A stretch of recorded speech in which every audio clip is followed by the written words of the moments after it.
आणि आता पाहूयात निवडणुकीचा रणसंग्राम। नाशिकमध्ये शिवसेना आणि दादांची राष्ट्रवादी एकत्र निवडणुकीच्या रिंगणात भाजप स्वबळावर लढणार। सामंजस्याने जागा वाटपाचा तिढा सोडवणार, नरहरी झिरवळ यांनी दिली माहिती।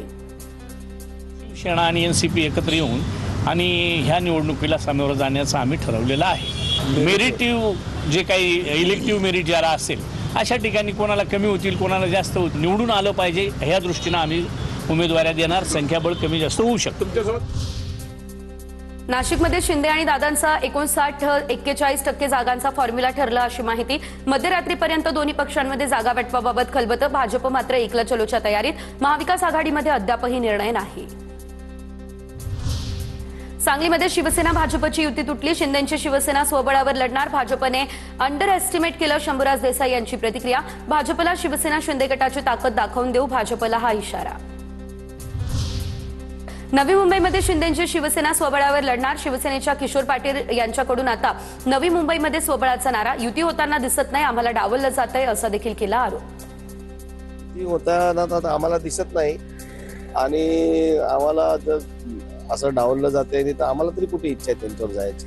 आले तर ठीक, नाही तर आम्ही आमच्या स्वबळावर लढू। मग आता तुम्ही स्वबळावरती लढणार? 100% लढणार। अकोल्यात महायुतीमध्ये बिघाडीची मोठी शक्यता। भाजपकडून दादांची राष्ट्रवादी आणि शिवसेनेला अल्टिमेटम। लवकर निर्णय घ्या, नाहीतर प्रेमाने वेगळा विचार करण्याचंही केलं आवाहन। छत्रपती संभाजीनगरमध्ये अद्याप भाजपकडून युतीचा प्रस्ताव नाही। भाजपचा प्रस्ताव समाधानकारक असेल तरच युती होणार, संजय शिरसाट यांची ही भूमिका। मनसे सरचिटणीस स्नेहल जाधव यांचा पक्षाचा राजीनामा, तर वॉर्ड क्रमांक 192 मधून उमेदवारी जाहीर करताना विश्वासात न घेतल्यानं त्या नाराज असल्याचीही माहिती। मुंबईमध्ये पवारांच्या पक्षाची पहिली उमेदवारी यादी जाहीर। पहिल्या यादीमध्ये 7 जणांची नावं झाली निश्चित। उर्वरित 4 जणांच्या नावांची यादी येणार। तर मुंबईमध्ये पवारांची राष्ट्रवादी, ठाकरेंची सेना आणि मनसेसोबत निवडणूक लढवत आहेत। मुंबईसाठी काँग्रेसची पहिली यादी जाहीर। मुंबईसाठी काँग्रेसकडून 70 जणांना उमेदवारी जाहीर।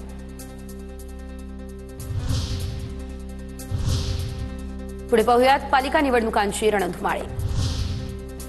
नागपूरमध्ये तिकीट न मिळाल्यानं नाराज कार्यकर्ते नितीन गडकरींच्या घरावर, तर बावनकुळे सुद्धा बैठकीसाठी गडकरींच्या निवासस्थानी। नाराज कार्यकर्त्यांकडून बावनकुळेंसमोरच नाराजी व्यक्त। शिंदेंच्या शिवसेनेच्या अक्षय ठाकूर यांची घरवापसी। जितेंद्र आव्हाड यांच्या उपस्थितीत पवारांच्या राष्ट्रवादीत प्रवेश। कळव्यातील प्रभाग क्रमांक 24 मधून निवडणूक लढवणार। चंद्रपूरमध्ये आमदार किशोर जोरगेवार यांना स्वीय सहायकाचा धक्का। ललित कसाट यांच्या पत्नी निवडणुकीच्या रिंगणात। प्रभाग क्रमांक 10 मधून दीपा कसाट यांनी अर्ज केला दाखल।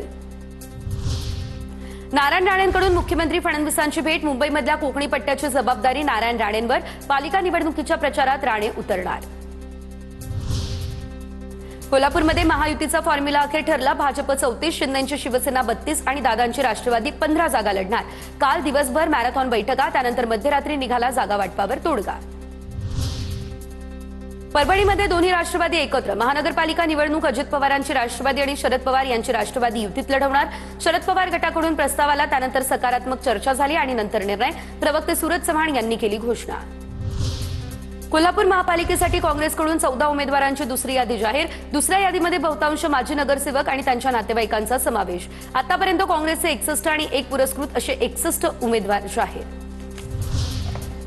जालना महापालिका निवडणुकीसाठी माजी आमदार कैलास गोरंट्याल यांच्या पत्नी आणि मुलाकडून उमेदवारी अर्ज दाखल। माजी नगराध्यक्ष संगीता गोरंट्याल आणि अक्षय गोरंट्याल यांच्याकडून उमेदवारी अर्ज दाखल। भाजप आमदार देवयानी फरांदे यांच्या मुलाचा नाशिक महापालिका निवडणुकीच्या रिंगणातून बाहेर पडण्याचा निर्णय। भाजप पक्ष नेतृत्वानं आमदार खासदारांच्या मुलांना उमेदवारी दिली जाणार नाही असा निर्णय घेतला। दरम्यान पक्षाच्या निर्णयामुळे सर्वसामान्य कार्यकर्त्यांना न्याय मिळणार, देवयानी फरांदे यांचीही प्रतिक्रिया।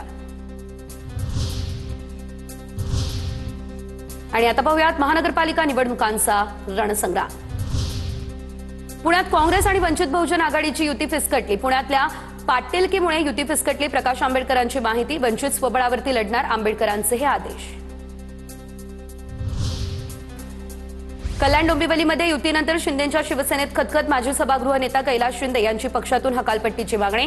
युती आणि आर्थिक निकषांवर कैलास शिंदे यांची टीका। भाजपच्या माजी नगरसेविका आसावरी पाटील यांचा ठाकरेंच्या शिवसेनेमध्ये प्रवेश। पक्षप्रवेशानंतर लगेचच आसावरी यांना प्रभाग 13 मधून देण्यात आली उमेदवारी। नितीन देशमुखांच्या पत्नीची निवडणुकीतून आता माघार. मी अजित पवारांच्या राष्ट्रवादीमध्ये प्रवेश केलेला नाही. देशमुखांकडून स्पष्ट. नितीन देशमुख जितेंद्र आव्हाड यांचे समर्थक. अमरावती महानगरपालिकेमध्ये भाजप आणि शिवसेनेच्या जागा वाटपाचा तिढा सुटेना. भाजप आणि शिवसेनेच्या जागा वाटपाच्या संदर्भातल्या बैठकीची जागा ऐन वेळेवर बदलली. बैठकीत शिवसेनेचे संजय राठोड आणि भाजपचे संजय कुटे यांच्यात चर्चा. सूत्रांची ही माहिती.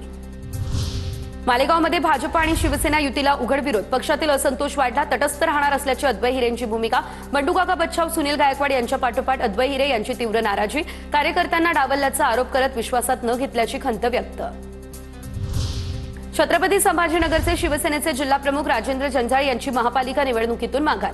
मी निवडणूक लढवणार नाही. कार्यकर्त्याला निवडून आणणार. राजेंद्र जंजाळ यांच्याकडून भूमिका स्पष्ट.